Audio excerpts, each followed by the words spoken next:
Johnny Cleveland podcast. All things Cleveland sports with your host, John Suchan.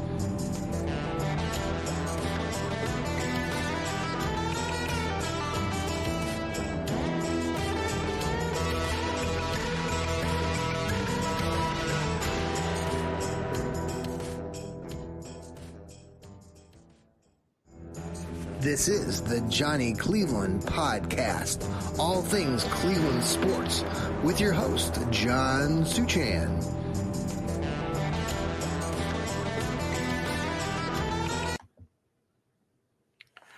Good afternoon and welcome to another edition of the Johnny Cleveland podcast.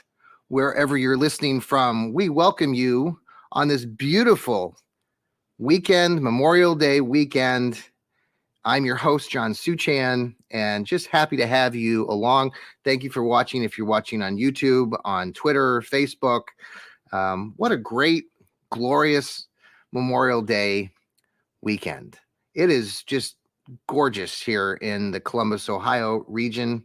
Couldn't ask for better weather. And I'm recording a podcast, but I'm going to be outside soon, hopefully. Grantman and I are planning a day of golf like we normally do and on the weekend. So looking forward to that. Again, thanks for joining our program. We are part of Fans First Sports Network. We are the Fanatical Elves Network, and this is our Johnny Cleveland show. And we just, again, I say this every time I come on the air, but we just want to thank all of you who are following our new network, following our shows, following my show. We have started this in the later stages of March. We've been doing this for now about 2 months, and we are growing and expanding quickly. And just love the fact that you guys come over and are listening to our programming. We have some great guys who are contributing, and I say this all the time too. But we've got multiple shows going on right now. What the Elf Was That, headed up by Joel Cade. And following that, we've got Football, Philosophy, and Rocket Science, also with Joel and Elliot, the Village Elliot. Rod Bloom does the Browns Blitz. And then, of course, we have the Fanatical Elf Show that we bring in other contributors like Steve Gill, BP from Pepper Pike, and others. So, just happy to have you along. Keep listening. We try to provide ongoing programming every week. Consistency matters, right? And you want to hear the very latest. So the Browns have been at OTAs. It's been a full week of practicing.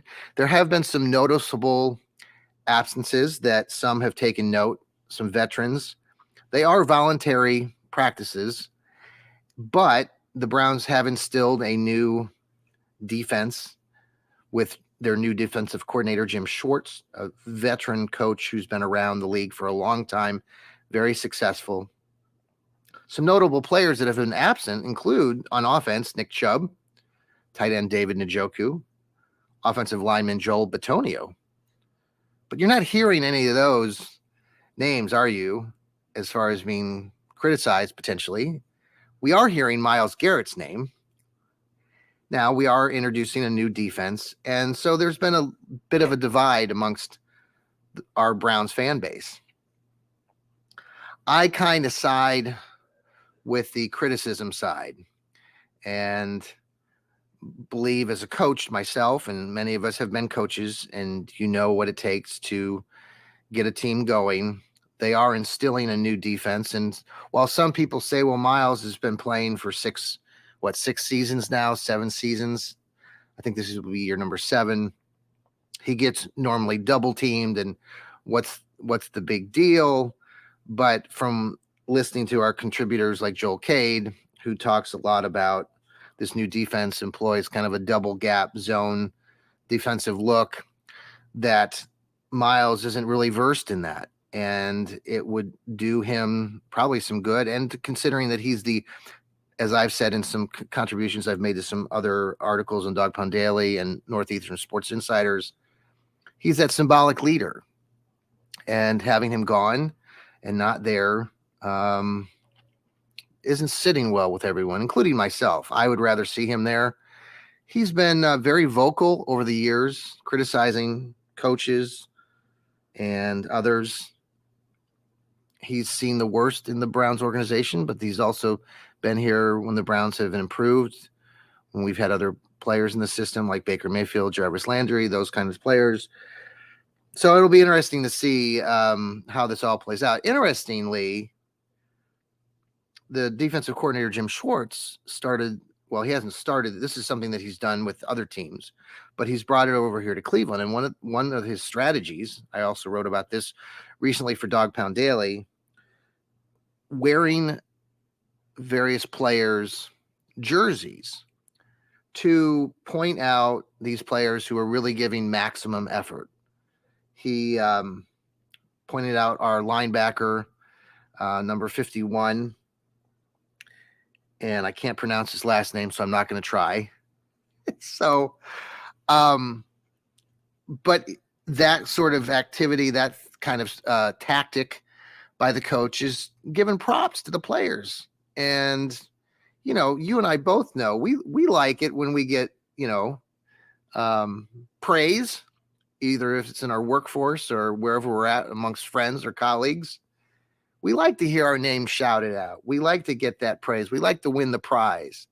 And so Schwartz wearing this sports jersey of the player who he feels is really giving forth all the effort and trying his best is really a cool thing. And unfortunately, Myles Garrett's not there to earn that, so that Schwartz won't be wearing number 95. Now, there will be mandatory camps coming up, and obviously Myles Garrett will be there. So we'll see how it all plays out. But Schwartz is a hard-nosed ass coach. And I don't, and many of you probably don't believe that Garrett might get away with all this crap that he likes to pull. And some people who will defend Garrett say that we're too critical, but he has been very opinionated. And sometimes he just needs to play the game and be here with his teammates. On the offensive side of the ball, no, Nick Chubb's not here. And, that would be great if he were, and he's not being criticized as much. But the offense isn't generally brand new to them. Deshaun Watson is in camp, and has his nose in the playbook. I wrote briefly about that in the fact, isn't it just refreshing to know that you have a quarterback that actually cares to look at the playbook? Unlike, yes, you remember, what was it, not too long ago? Well, 9 years ago. Yes, that one famous Johnny Manziel, who was partying hard in Las Vegas. Man, can you still believe that 2014 draft? Justin Gilbert and Johnny Manziel. What the hell were we thinking? Just crazy. So that's the news from OTAs. It's exciting, right? We all get excited about things. And I know my contributor, Steve Gill, writes for Cleveland Sports Talk, which we appreciate Cleveland Sports Talk's help with this venture of getting our podcast network off the ground. And thank those that are running there over there, Zach Shaffron and whatnot, and really appreciate that. Steve Gill writes for them, also has his own blog, Dog Pound South, and he recently wrote about this, the way that we look and perceive our football team. And in the off season, it's very easy for all of us to get sort of carried away. And when you start seeing the players catching the ball on the practice field, it's exciting. But it is them just catching a ball, not traditionally against a lot of difficult competition at this point. They're not wearing their pads. They're not in uniform. So while it's exciting and we're getting pumped to get the season started again, and the Browns get the season started early when they play the New York Jets in the Hall of Fame game the first weekend in August up there in Canton, Ohio. That'll be exciting. That will be, it's an exciting time. the time where, we can speculate. Speaking of speculation, the Arizona Cardinals just released, that's right, DeAndre Hopkins, the savvy veteran. I think he's been in the league since 2013, multiple Pro Bowler, All-Pro. His best years were in Houston when he played with the Texans and Deshaun Watson, his former quarterback, between 2017 and 2019. He had a string of seasons where he ran right over 1,000 yards receiving, 100 yards catching. He totaled, what did we have here? I wrote a few notes down here. 1,300 yards one season, 1,500 yards the next season, 1,165 yards the following season. He was traded to the Cardinals and had a nice season of 1,400 yards. The last 2 years, though, as a Cardinal, he's been injured briefly and hasn't been catching as many passes or yardage. Despite that, he's still got a lot left in the tank. So it was a little bit of a shock that they released him. He is due, though, north or south just of $20 million. Now, the Browns, we all talk about where they're at with the cap and this or that, and do they have enough money? We also have been talking about the crowded wide receiver room already. The Browns have invested in free agent Marquise Goodwin. They traded for Elijah Moore. They drafted Cedric Tillman out of Tennessee. They already have Amari Cooper, Donovan Peoples-Jones. For right now, they've got a few other guys like Anthony Schwartz. So it's a crowded room. So why the hell would the Browns go after DeAndre Hopkins? Well, you and I both know there's that connection that he had with Deshaun Watson. Other players in the team, new players in the team, even like Darius Smith, who the Browns just picked up in a big trade from the Minnesota Vikings, defensive end. He's already been trying to recruit Hopkins, as are others. Many teams are doing this. It's interesting, though, because it's expensive, but we were a little bit shocked when the Browns got Darius Smith.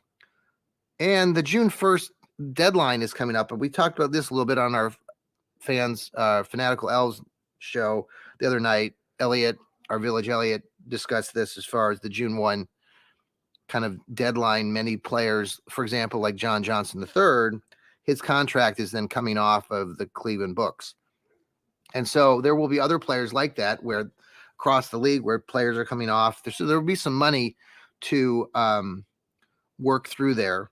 And we'll just have to wait and see. But the fact that he was released yesterday, he's also considered, by some folks, a dark horse to maybe do come to Cleveland. There was an article written today on CBS Sports that listed the Browns as a potential suitor for Hopkins. Obviously, the rumor mill has started flying since last night. So we'll just kind of have to wait and see. I wouldn't be surprised. And honestly, I don't think it would be the worst thing in the world. You want to maximize what Watson has around him offensively, and any weapon that you can have to do that would be great. And it is interesting, though, another part of this DeAndre Hopkins thing that I started doing some research earlier on is that he's his agent, he's kind of switched agents. And right now, supposedly, he doesn't really have an agent. The guy that's working for him is this guy by the name of he goes by the name of Saint Omni. And he's considered a non-certified sort of agent. And he's this mysterious sort of person out there. Supposedly he exists, and he's gotten some news and notes. He has represented other players like Jaquan Smith and Laramie Tunsil recently, who was also down there in Houston. So we'll see what happens. The NFL has come out and said not to deal with this guy, this Saint Omni. It'll be interesting to see what the Browns do. we talked about that also the other night on one of our shows, and I know Joel has talked about this and Elliot on their shows, but they talked about the Browns and other teams. You can't always have Boy Scouts on your team. Sometimes you have to go after players that maybe have suspicious backgrounds and dealings. You don't like that, but it's sometimes that's what teams end up doing. Look no further than the Cincinnati Bengals, a little bit further south from here, and what they've done over the years with some of their players. Obviously, the Bengals have made it to a Super Bowl. The Browns want to get to a Super Bowl like every other NFL team in the league. So we shall see how that all plays out over the next few weeks. It could happen today, could happen tomorrow. I'm kind of gearing toward that June 1st deadline to see what happens with the whole league. There's going to be some shaking and baking. The Browns still have multiple players that are available that are free agents themselves to go to other teams. One of those players is Kareem Hunt, still not signed with another team. We might not see him signing with another team until camp starts for most NFL teams later this summer. We'll just have to wait and see. The Browns have been bringing in some other prospects. With Nick Chubb not there at OTAs, Jerome Ford, their was he a third or fourth round pick last year? He's taken the bulk of the activity this week with the Browns and should be, from as we speak, the number 2 back behind Chubb going into the season. It would still be nice if the Browns could find some other extra veteran. Jedrick McKinnon was a kid that we thought maybe the Browns could grab onto from the Chiefs. It was funny. I was listening to Rob and Jeff. They had a great program, by the way, on their Browns Blitz. If you haven't listened to their Browns Blitz shows, he's coming up on his 200th episode. Rod is on his Browns Blitz podcast, which is awesome. He's had some great guests, including one Eric Metcalf, great running back for the Browns. But he was they were talking about the great running backs because we've just had the death of Jim Brown, and so they were kind of talking about all the Cleveland Browns running backs, even old players. Do you remember like Cleo Miller? They talked about some other guys, including Eric Metcalf. And one of the things they talked about was with Eric Metcalf, that he was a really good, back, but he was even a better kind of a wide a back that could come out of the backfield and catch lots of passes. When they finally he moved over to the Atlanta Falcons, I don't know if he was traded or just signed, I think, with Atlanta in free agency at the tail end of his career. He was catching hundreds of passes for the Atlanta Falcons. The Browns used him primarily, in the kickoff game, the punt game, and as a running back, but. That's a really good program, though. If you go back and listen to Rod's show on the Browns Blitz, they really go through all the different running backs and in Cleveland Browns history. And they even posed the question, would the Browns running game be considered not as great as it was, considering that they started out, or they had a really great running back in Jim Brown? Obviously, there were some great running backs before then. They even talked about this old guy who's still alive, according to what Rob had done some research. Doug Jones, who used to play for the Browns, was the initial running back for the original Browns teams back in the late 40s, early 50s. His name was Doug Jones. I think of Doug Jones, and I think of the relief pitcher for the Cleveland Indians. So do you remember Doug Jones, the relief pitcher? Well, there was a football player named Doug Jones who was phenomenal, scored like 40-some touchdowns back in the heyday of the Browns when they were winning AFL championships or AAFL championships. So, okay, folks, we're gonna talk a little bit after the break about Jim Brown and Nick Chubb. I wrote an article recently for Northeastern Sports Insiders, and we talked a little bit about what it would take for Nick Chubb to capture Jim Brown. Can he do it? Maybe. Okay, folks, we're going to take a break. We'll be right back on the other side of this short break. This is the Johnny Cleveland podcast.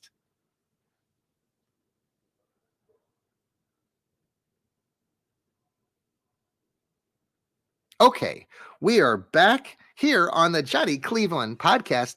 I am your host, John Suchan, and welcome along. We are just enjoying this glorious weather. I actually thought about having our show outside. We've got many of you who followed the Johnny Cleveland podcast over the years know that in my beautiful condo, we've got not just one, we have two decks that we sometimes will be doing some shows. And I imagine it will probably take this show on the road, out the door, and have a few podcasts out there. My sidekick, Grant Man, wonderful son, he likes to join us sometimes. Grant has autism, but he has participated in some of these shows. So we'll probably bring Grant in as a guest.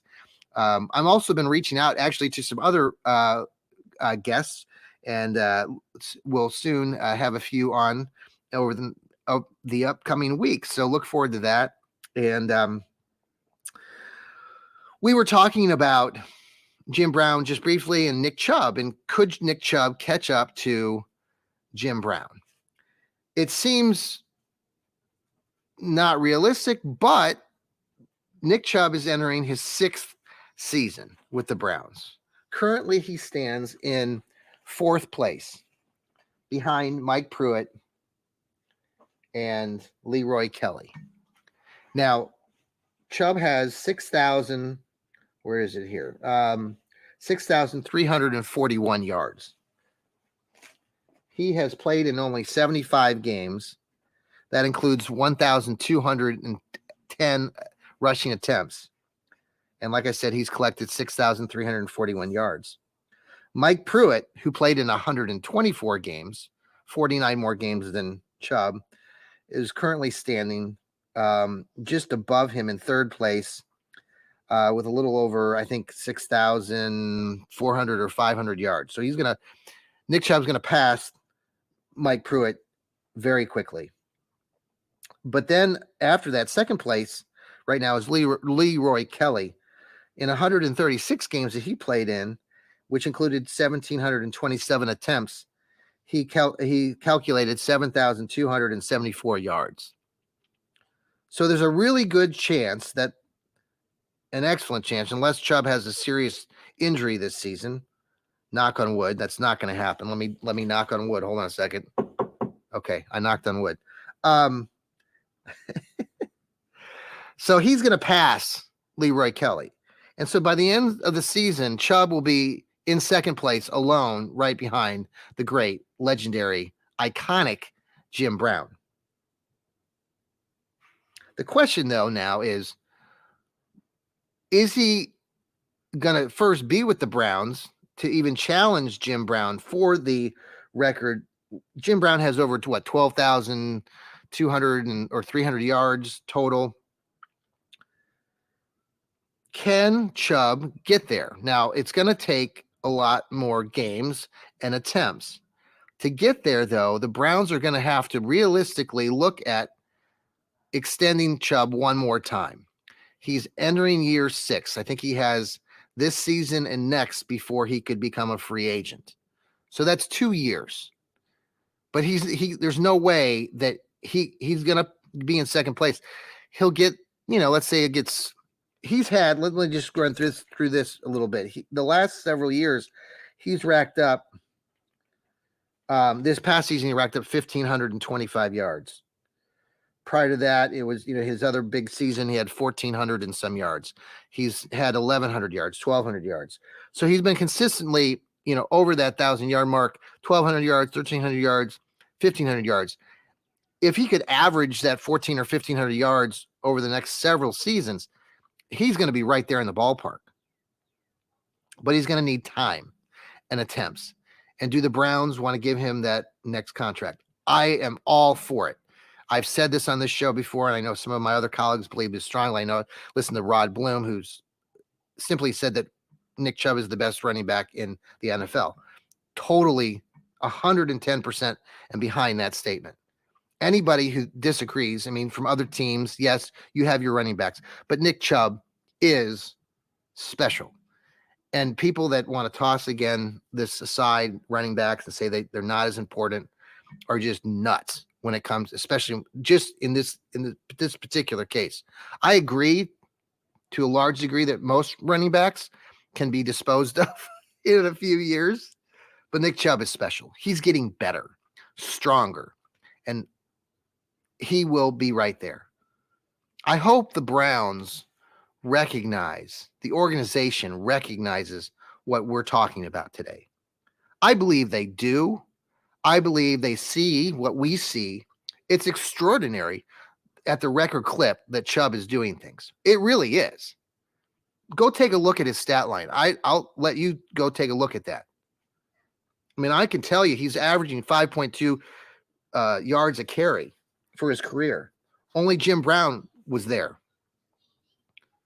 And Chubb doesn't look, barring a serious injury, he will be there. He will be competing. And it's amazing. Now, last year, to get those average attempts, you look at Leroy Kelly. He has 1,727 carries. Chubb has 1,210 carries. Last year, Chubb had 302 carries. That was actually the most in his career. So while some people think, and my colleagues at Dog Pound Daily believe that I want to pound the ball and run the ball, and Chubb didn't run the ball enough, it really is interesting when you go back and look. He had 302 carries. That's the most in any one of his seasons. So let's say the Browns give him the ball, maybe not quite that much, because we got Deshaun Watson. We have more weapons offensively. The offense is going to maybe open up a little bit more. You're going to see more passing. So let's say Chubb doesn't get all those. Maybe he only gets somewhere between 200 and 250 carries this next season. That's still, you think about it. Let's say 250 carries. That would put him somewhere in the ballpark of 1,450 to 1,500 carries that would be once he passes Leroy Kelly. So he will have passed Leroy Kelly probably approximately with 200 and less rushing attempts, realistically. So that really is phenomenal. It really is. And like I said, I just hope that the Browns really do take a look and understand and respect what's happening with Nick Chubb right now. Considering the iconic Jim Brown, his passing this week, there's been a lot of discussion about how will the Browns honor Jim Brown this year and the years ahead. And it's really phenomenal, to think too, at the same moment we're talking about this, we're also talking about a running back like Nick Chubb, who is not Jim Brown, but boy, there are some similarities. Maybe not in every aspect of his game, but just look and just watch with your own eyes. Look at the stat lines. I know we're not talking about stats, and stats don't tell the whole story, but come on, folks. You guys who are Browns fans, you know this. You've been to the stadium. You watched the games on TV. When you started watching Nick Chubb running the ball back in 2019, let's consider, too, that former Browns coach Hugh Jackson, and a moron, sat Chubb for the first, 3 or 4 games of the season. Now, I understand that there were some circumstances going on there with the previous running backs. But just think, Chubb almost got to 1,000 yards by missing the first 3 or 4 games. His first few runs that he got in the game, I think it was against the Raiders. He played in a game in 2018. He went for like a bazillion yards, huge, breaks. Huge yardage. So this is why he's special, and a lot to look forward to.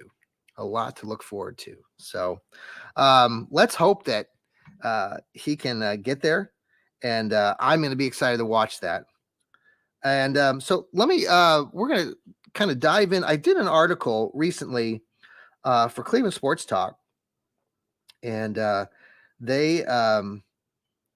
kind of went through the Browns schedule, and I thought it would be kind of fun to kind of give you my projections, my early season projections for the Brownies. And I'm sure, we all like to speculate this. The NFL schedule came out, and initially when the records or the season came out with the schedule, I was a little bit more pessimistic. And I think I even initially gave the team kind of a 7-10, maybe just record off the top. So then I went back and I kind of did a little bit more digging, and I I did this with a little bit with my heart, but also a little bit with my brain, if I have a little bit of a brain.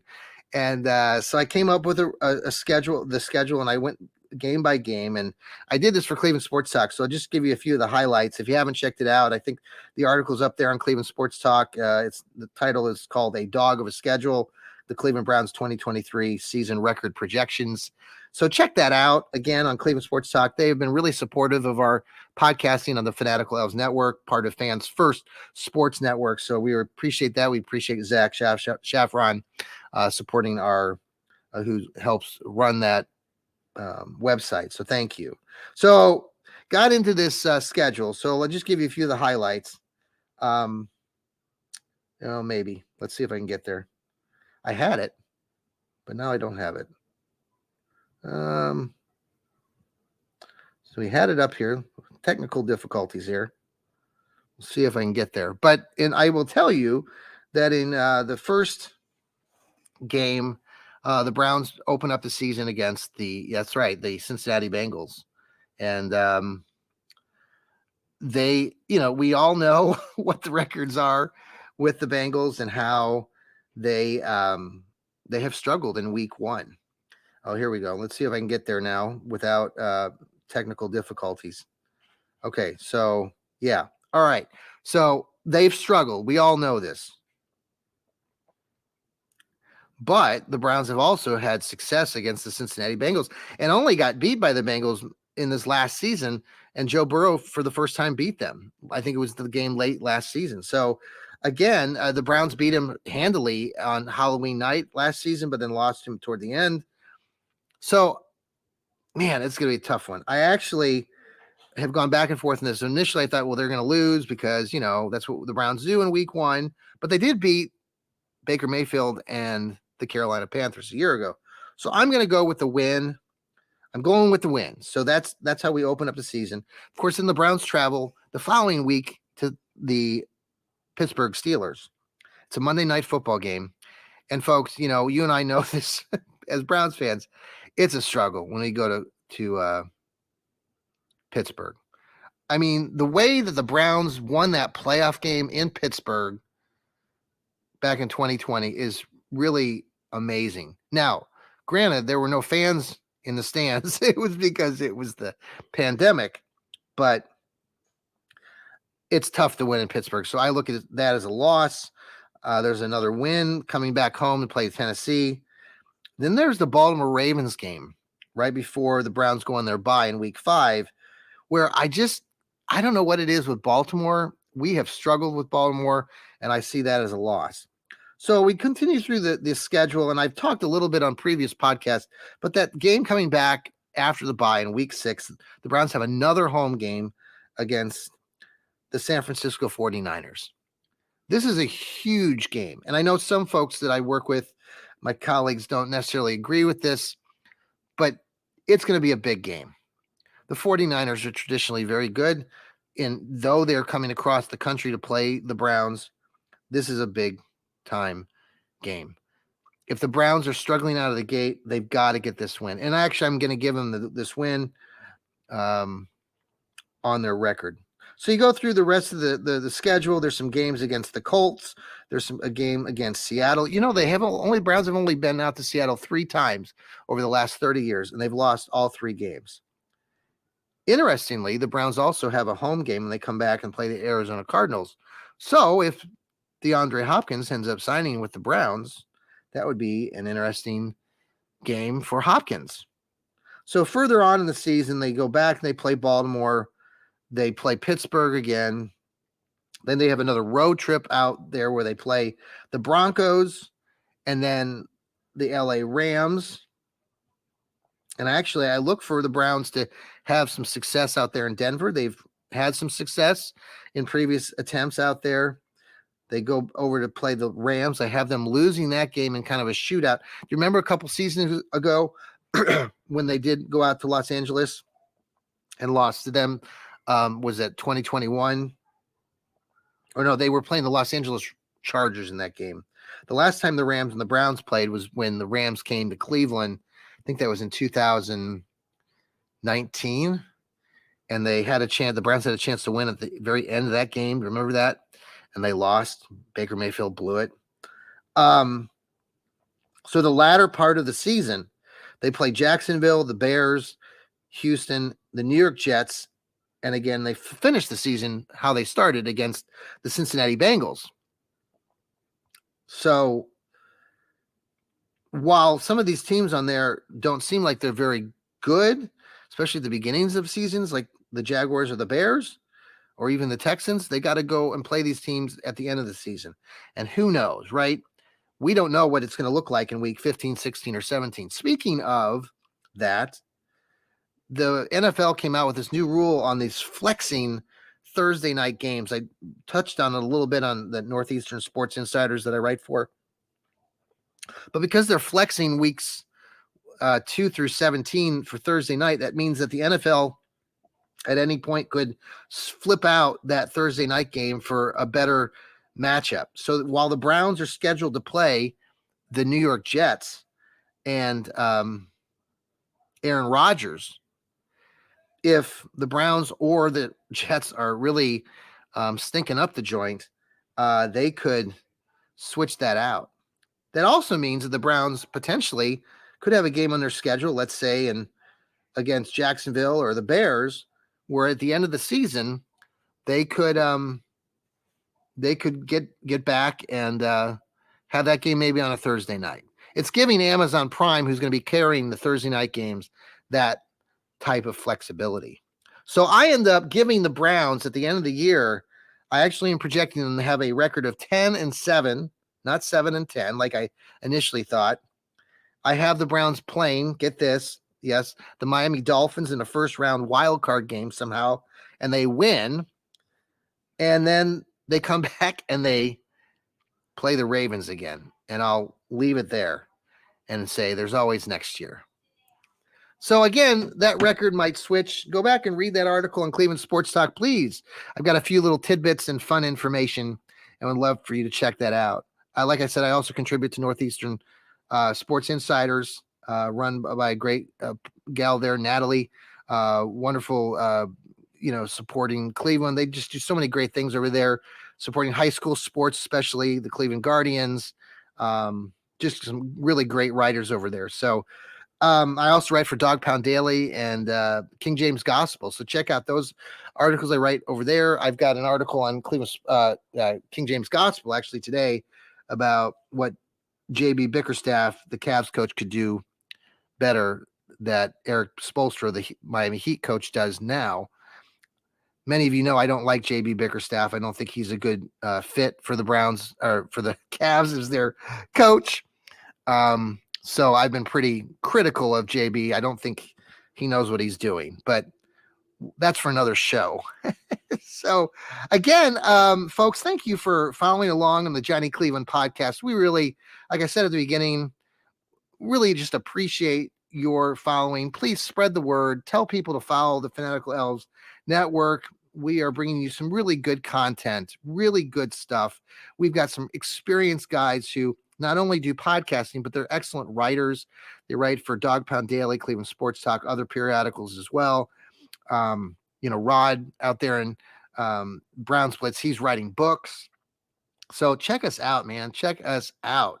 Okay, folks, I hope you all have a very good rest of your wonderful, glorious Memorial Day weekend. We will be coming to you. Now, this is kind of important. So if you're listening, I'm hoping you're still listening on the Johnny Cleveland podcast here. Tomorrow, we're going to be starting a new thing for our Any Given Sunday show where we kind of talk about what the Browns have done and what we look forward to on our podcast in the upcoming week. And one of those things that we're going to be doing, folks, is we're going to have a new giveaway. And it's going to be some trivia that leads up to a huge giveaway, a big time giveaway. And I'm real excited to share this out tomorrow on our Sunday kickoff show, Any Given Sunday kickoff show. So stay tuned for that. That'll be coming to you tomorrow, Sunday. So listen in for the details on this new giveaway that we're going to have, that all of us at the Johnny Cleveland podcast, the What the Elf Was That, the Football Philosophy and Rocket Science, and the Brown Splits show, all will be giving you trivia questions that you'll need to tune in for. So there'll be more details on that. Just super excited to give away this giveaway. I can't wait to tell you guys what it's going to be. So tune in tomorrow, Sunday, for the Any Given Sunday show here on the Fanatical Elves Network to hear what that next giveaway is. You're going to like it, folks. I guarantee it. All right, guys, have a great rest of your day. Again, this is the Johnny Cleveland Podcast. I'm your host, John Suchan. Thanks for listening and have a great Memorial Day weekend. And remember, folks, too, that's right, keep smiling.